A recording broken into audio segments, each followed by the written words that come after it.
Hello everyone, in this video I'll guide you through how to rename any file on Windows 11. So first open up File Explorer and after that find out that file or clips that you want to rename. Let's say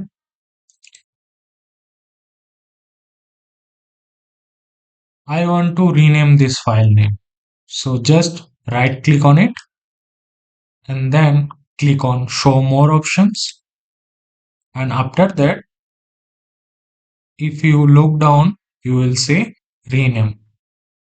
Click on it and then just rename as you want.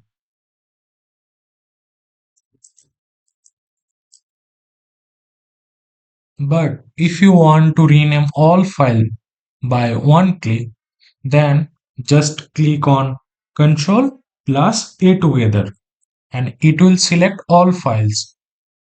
Then right click on it and then again click on Show More Options, and after that just click on Rename, and then you can name as you want, like video 1, and you are done, as you can see. So thank you so much for watching. Please make sure like this video and subscribe my channel. Have a great day.